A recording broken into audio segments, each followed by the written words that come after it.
Então vamos relembrar o que são ácidos diarrênios. Ácidos são aqueles compostos covalentes que em água, especificamente essa teoria de arrênios é para o solvente água.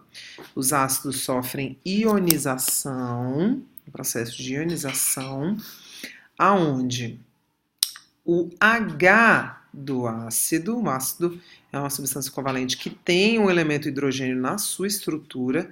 O H, o hidrogênio, ele é liberado na forma de H+, e o H+, é uma estrutura extremamente instável, porque ele perdeu o único elétron que ele tinha. O hidrogênio só tem um elétron, ele perde o único hidrogênio que ele tinha, tinha quando estava fazendo ligação, e aí para se estabilizar, ele precisa de uma molécula de água.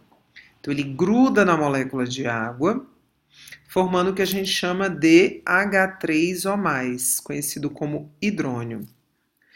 E aí, o ânion que estava ligado ao hidrogênio, né, vai ficar com o elétron desse hidrogênio, e aí ele estará, no caso dessa representação genérica, como X-.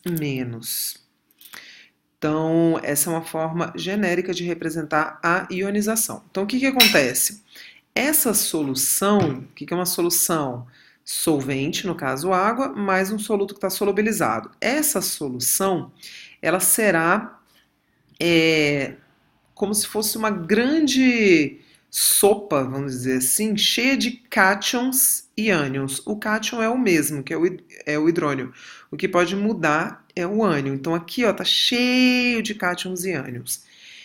Isso é o que a gente chama de solução eletrolítica. A solução eletrolítica é uma solução cheia de cátions e ânions. E aí, essas soluções, elas são boas condutoras de corrente elétrica. Tranquilo? E aí a gente vai passar para as bases de arrênios. O que é uma base de arrênios?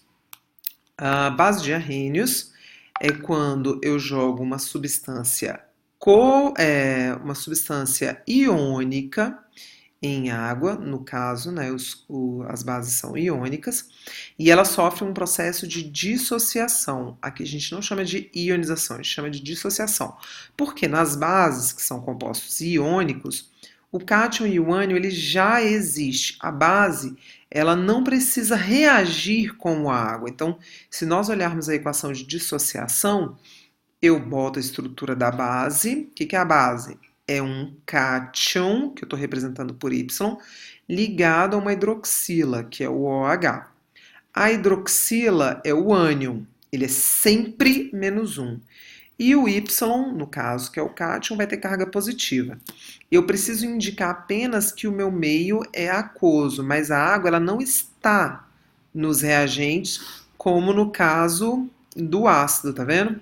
Aqui o ácido precisa reagir com a água, porque a água ela também ajuda a arrancar esse hidrogênio, né, como H+. Ele não sai naturalmente assim. Né? Aqui eu não tenho cátion e o ânion inicialmente, porque não é um composto iônico. Aqui, a base, por ser um composto iônico, o cátion e o ânion já existe. Então, eu chamo isso de dissociação. Em água, essa separação é mais tranquila. E eu vou ter, então, um cátion e um ânion. Característica dos ácidos, eles sempre liberam H+. E aí o H+ gruda na água e forma o H3O+. Característica da base, ela sempre libera ou H-, que a gente chama de hidroxila, tá? Também as bases em água formam solução eletrolítica, ou seja, também conduzem corrente elétrica. As bases em água formam uma solução com pH maior que 7. Os ácidos formam uma solução com pH menor que 7. É isso. pH igual a 7 é neutro.